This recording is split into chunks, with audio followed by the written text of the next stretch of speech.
Hello, welcome to Let's Get Lit. In today's video, I'm going to do just kind of a short, sweet book review. So again, I am in my master's program, so I am constantly working on stuff for class, whether it's papers or homework or readings. I just wanted to come in and let you guys know about this really cute little book that I picked up from Barnes & Noble. It is called The Full Moon Coffee Shop. This book is really, really cute. Actually, I'm not going to lie. What drew me into this book, or at least why I wanted to read it, is because one, it's cats. Two, I think the cover art is very cute. And three, just from reading the snippet inside of the spine, it just sounded like fun. I mean, it's not one of those books that's going to be super challenging intellectually or one that's going to teach some deep life meanings. It's just going to be fun. Let's go through all of this just really quickly and see if you might be interested in it. All right, so what is this book even about? So it is a book that is written in 3 parts, and it is about this full moon coffee shop cafe. It only appears on full moons, obviously, from the title, and it is ran by cats. Now, the cats are human size. They are actual cats. They can talk. Of course, what's special about this cafe is that it only shows itself to people who need it.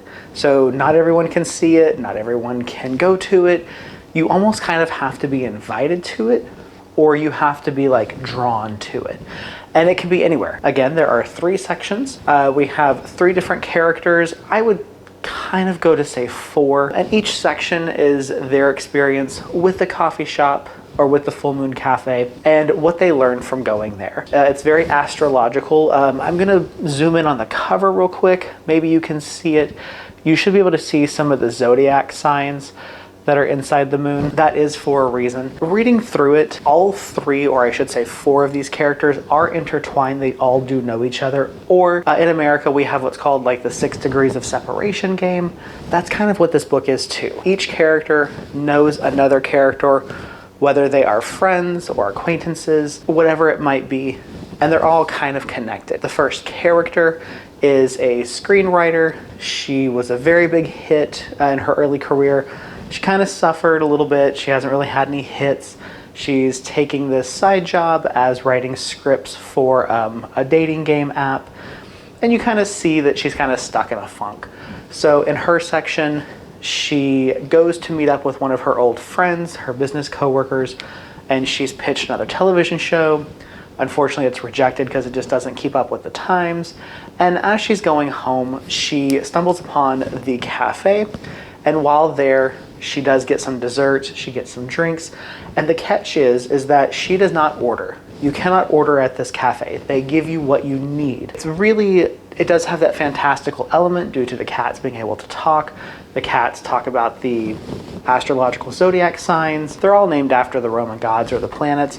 These different characters show up as cats. They read the astrology sign, and essentially via the desserts, they use it as a way of saying how one should move forward with their life, what to look out for, what pratfalls might become them, just kind of some of the general stuff. Part 2 is with the woman that the screenwriter meets up with. It's her journey. She goes to the cafe. Again, she gets advice from the cats. They read her astrological charts, kind of tells her some of the things that she's known for. The third one, another man who at first you're not quite sure how he's related to this, but then you figure out his piece of the story and how it connects to everything else. I keep using the word cute. I do not mean that in a bad way. I think this book is very well written. I think that it's very comforting. It's very easy to read. If you look at the spine, it's really not that large of a book. I think the entire book is like 223 pages, and I'll show you a little bit of the text. But this is kind of how the book is designed, kind of laid out. It's a very quick read. It's one of those that once you start, you kind of just get sucked into the story, and as each of the individual stories ends, you're like, oh, I didn't know it was already an hour and a half. Do I recommend you read this? I think that depends on what kind of reader you are. If you like something that is easy and breezy and fun, yes, I would say pick it up. I would say it is very interesting because I believe she is a Japanese author. Yes, the Japanese bestseller. So I do think that she has a warm heart. I think that all the characters are great. Each one has their downfalls, each one has their redeeming qualities, and I think it all works together and it flows. I think it's a really fun story. The best thing that this kind of reminds me of, it's like a really good chocolate chip cookie. That's my favorite dessert. Again, speaking of full moon coffee shop cafes, going back to food, I love a good chocolate chip cookie, especially one that is a little crunchy on the outside, still soft in the center, not too sweet, kind of has a little bit of that salt. It's got that umami flavor. And for those of you who are like me and like desserts or like chocolate chip cookies, you know what I'm talking about. You can tell a good one from a bad one. This would be a really good chocolate chip cookie. You enjoy the experience and you look back on it fondly. You're like, I wish I kind of had another one. I think it's very assuring with all the characters. Some of the problems they're going through are purposefully very broad, so that way the reader can kind of put themselves into one of these characters' shoes to get some of that life advice. And it's got enough of the generalized wisdoms or sayings, and kind of that way for a reason. It is still nice and comforting. One of the stories talks about Mercury in retrograde. I don't really know a lot of astrology, but this book kind of gives a better explanation where like what it means. But it talks about how during that time, yes, things can go haywire, or you can be more susceptible to it on an astrological level, but it also just means maybe sometimes you slow down and you think about things. Maybe it's a second chance to try something again. I would like to see them make a little like 3-part miniseries. God, that ages me so much with miniseries, primarily because I think it's just nice and cozy, but I also would like to see some of the food that they describe in the book. I think some of the food sounds fantastic. I can visually see it in my head as it's being served to them, and I would kind of like to see it in person. I even think this would be a good book for someone who does culinary arts or who's looking for the next inspiration for their art projects, because the drinks and the food are described in such detail. Does the story feel original? I would say yes. I think it definitely feels very original. I think it's a really good concept, and for the length of the book, it never overstays its welcome. You get right to the point.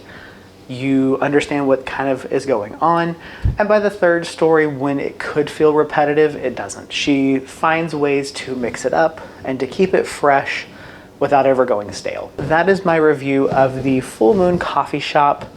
And again, it is very, very cute. I definitely think that if you are into these kinds of books, definitely give it a shot. I'm not, again, usually into modern or light readings, but I wanted to do something to give my brain a little bit of a relaxation, especially because I'm in literary theory right now. So most of what I'm reading, I have to reread. And this is a nice, just little weekend reset, pause, get my thoughts back in order, and kind of put me in a calmer headspace. Let me know down below. Have you read The Full Moon Coffee Shop? I would like to know what you think below. All right, I hope you guys have a wonderful rest of your day. I am working on Their Eyes Were Watching God. That's one that I'm reading and taking notes on. I really hope to make that into a series soon, as well as some of the other ones. So stick with me, getting through theory, getting through some of these books. But I will catch you guys later for the next one, and I hopefully will have another book review coming soon. Have a wonderful rest of your day. Thank you for all of your support, and as always, stay lit.